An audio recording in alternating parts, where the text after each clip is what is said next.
It's National Volunteer Week, and PATH, a local homeless nonprofit, is hoping to highlight the ways that people can volunteer their time to help the unhoused. On Wednesday, I spoke with the man who's spending his time helping those whose shoes he used to be in.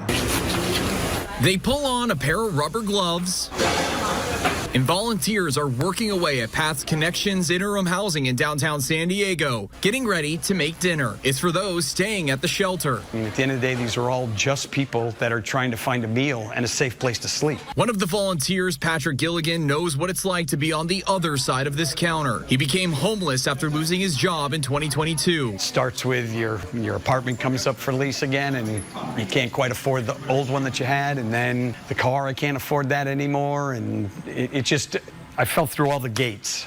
Did some couch surfing for a while. This lasted for 5 months for the U.S. Marine Corps veteran until Gilligan tells me he went to the VA. I thank God for it because they found me PATH. They found me a way forward. They got me health care, and I was able to find my way out. Gilligan was living here at PATH's Connections, which is a City of San Diego-funded shelter, from last September until this January, when he got his own place in downtown after working with PATH's staff. He now regularly volunteers at the shelter. It's the best thing I do all week. You know, I come in here, I see some people that I knew from being a resident. Good? All right. You need anything else, you let me know, okay?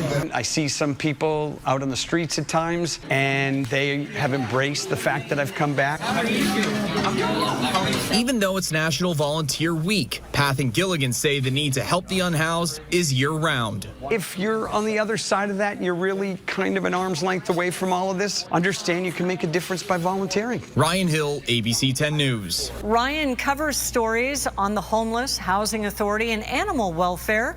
If there's a story you want him to know about, email him directly at ryan.hill@10news.com. You can also find more stories Ryan has covered by scanning the QR code on your screen.